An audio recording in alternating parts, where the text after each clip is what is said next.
Okay guys, so this video is going to cover 2.5, which is called correlation and best fitting lines.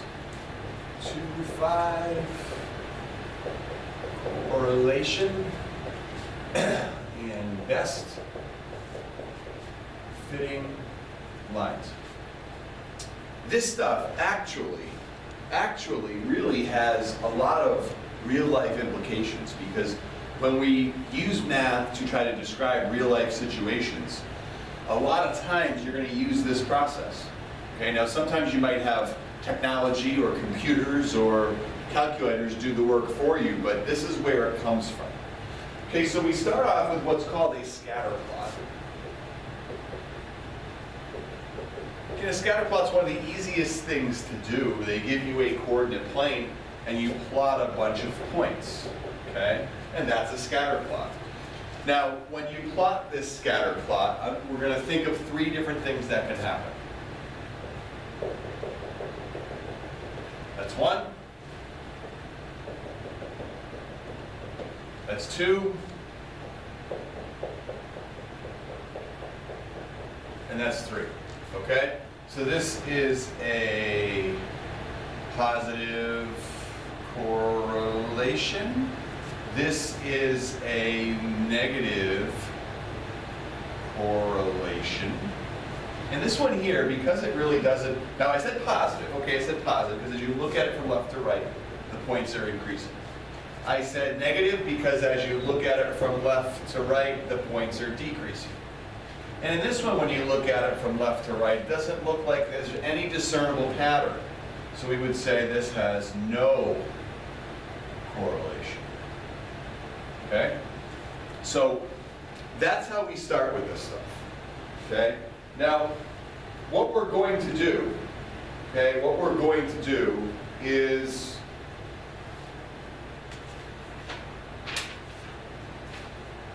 we're going to create a line of best fit. Okay? There's nothing much else to talk about there. When you look at that, you should be able to tell if it's a positive correlation, if it's a negative correlation, or if it's no correlation. Okay? I don't know what else to tell you. You graph your points, you look. They'll say, can you determine any correlation? Well, you look, see what it says. Okay? So for the second part of this section, we're going to go through and we're going to talk about the process for getting a best fitting line. Okay? Best fit. Okay, a line of best fit. So number one, your first thing you have to do is plot the points. They're going to give you a bunch of coordinates and you have to graph them. Okay? Number two, draw your line of best fit. Okay? Draw your line of best fit. What you want to try, like when you have your points, okay? You want to try to draw a line that's going to describe your data, okay? If I had that set of points, I don't want to draw a line like that because it doesn't represent my data well. There's one point above my line and there's a bunch of points below my line. So that wouldn't be a good line of best fit. Okay? Say those are my points. A good line of best fit would look something like that, where there's an even number of points that are above and below, okay, or equal numbers. Okay? So if there's 4 or 5 above, you hope there's 4 or 5 below.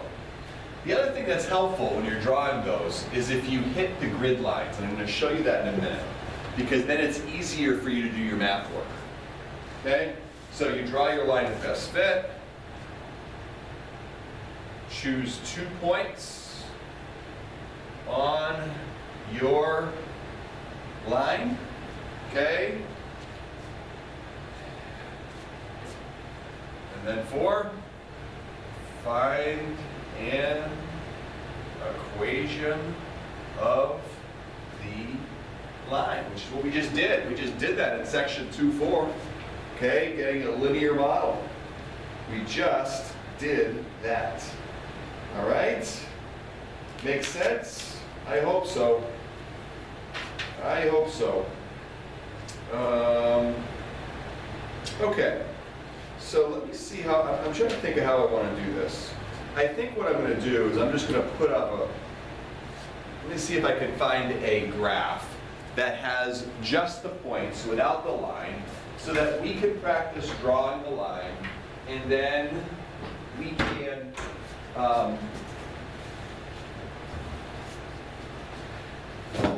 come up with our line of best fit. Let's see what I can find here. I don't want one that already has the line drawn. Yeah, this is pretty good. This is pretty good. Okay. So, I'll take that away for a second. And we're going to try to zero in here on this number 2. Okay? So let's say that these are our points. They gave you a set of points. They gave you a set of ordered pairs. Okay? And you plotted your points. And this is what you got. So you take your pencil, whatever your writing instrument is, and we want to now draw a line of best fit. Draw a line of best fit that goes through the center of my points. Okay? You got a few above and a few below. Okay? Not bad. Not bad. If you look, I've got 3 above. I've got 2 below. If I look at this, what would I have for correlation? What type of a correlation do I have here? Negative correlation, okay? Because as you look at it from left to right, the points go down. So I'm going to pick 2 points on my graph. I'm going to pick this point here and this point here. Notice they go through the grid lines. The reason I like when it goes through the grid lines is I can tell you what those coordinates are. If I tried to pick a point right here, I don't know what that is. That's in the middle. That would be like 6/10 and 5/10. I don't know. But I know this is going to be -1, 1, 2, 3, 4, 5. So we have -1, 5. And then this one goes through the grid lines over here. 1, 2, 3, 4, 5, 6. 1, 2, 3, 6, 3. So those are my points. Okay, I write the points down. And now I've got to go through and find my equation of a line. Okay, so -1, 5, 6, 3, x1, y1, x2, y2. Find my slope, y2 minus y1. 3 minus 5 over 6 minus -1. So it looks like I get -2 over 7. Now you got to be prepared. You're going to get fractions for this stuff. You're going to get decimals. It's not always going to come out even. Okay, I can absolutely promise you that. So let's use this point. So y equals mx plus b. My y is 5. My m is -2/7. My x is -1 plus b. 5 equals -1 times -2/7 is 2/7 plus b. -2/7 minus 2/7. We've done this a little bit. Okay? Your calculator will tell you. You can type it into a calculator. I'm okay with fractions or decimals. I'm going to show you how to do that if you don't have a calculator. I've got 5 over 1 and I need to make that into sevenths. So I can combine it with that 2/7. So I say 1 times what is 7? 7. 5 times 7 is 35. So I've got 35/7 minus 2/7. So my b is going to be 33/7. So my equation would be y equals -2/7 x plus 33/7. Okay? And that, ladies and gentlemen, is all there is to it. Okay? I want to try one more.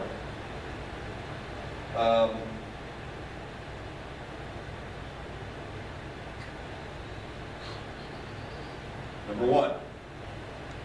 Okay? So let me erase my stuff up here because that's not going to match. We can tell by looking at it quickly that that's not going to match. Okay?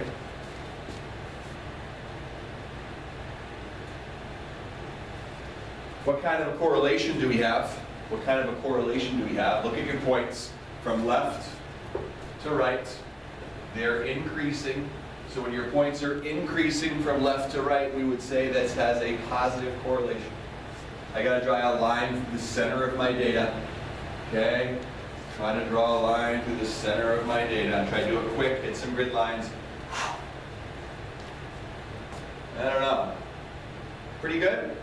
I get a lot below though. 1, 2, 3, 4, 5, 6 below, and only, it's kind of, it's hard up here on the board, I can tell you that. Let me see if I can get see if I can do it with a ruler or a meter stick.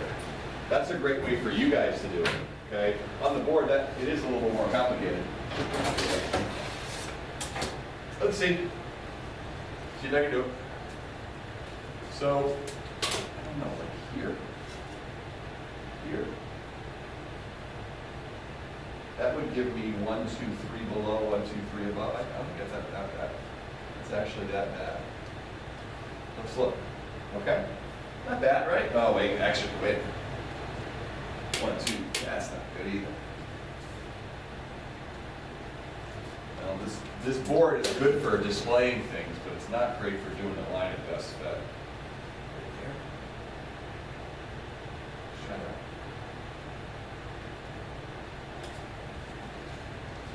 Then I've got 1, 2, 3, 4 above, 1, 2, 1, 2, 3. Yeah, that's okay, I guess it's okay. It's best we're probably gonna do.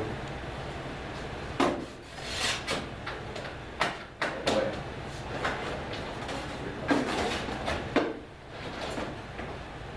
So let's identify a few points. Let's take this one here, and looks like this one here.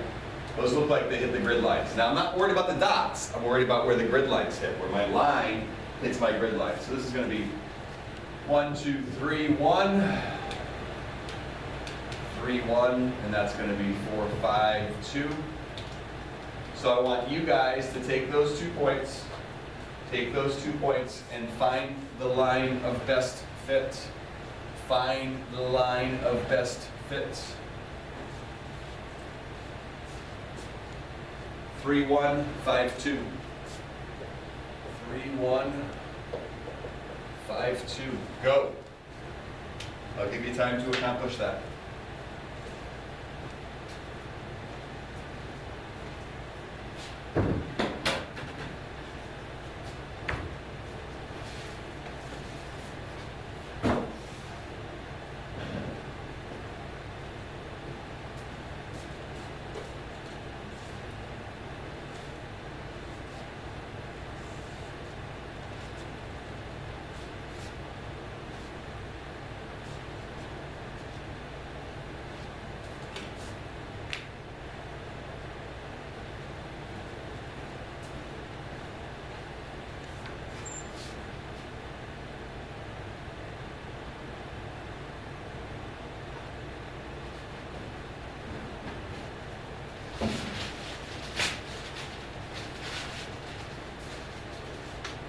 Find the line of best fit.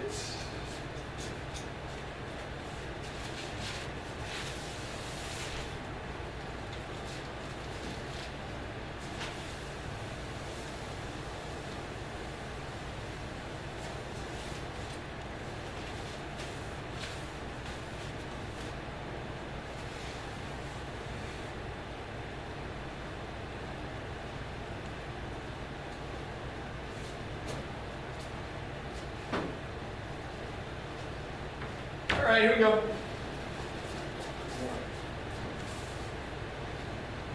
So, 2 minus 1 on the top. On the bottom, 5 minus 3. Looks like I get 1/2, up 1 over 2, okay? So I gotta pick one of these 2 points. I'm gonna pick 3, 1. Y equals mx plus b. Y is 1. M is 1/2. X is 3 plus b. 1 equals 3/2 plus b, minus 3/2 minus 3/2. B equals -1/2. Okay, because this would be 2/2, right? 2/2 minus 3/2 is -1/2. So y equals 1/2 x minus 1/2. All right? That is 2, 5. I will hopefully have an opportunity to show you how to do it with technology. I mean, I won't give it, unfortunately, I don't have a chance to give you guys the technology because of the situation we're in, but at least I can show you how to do that. All right? Hope it made sense. If not, send me an email.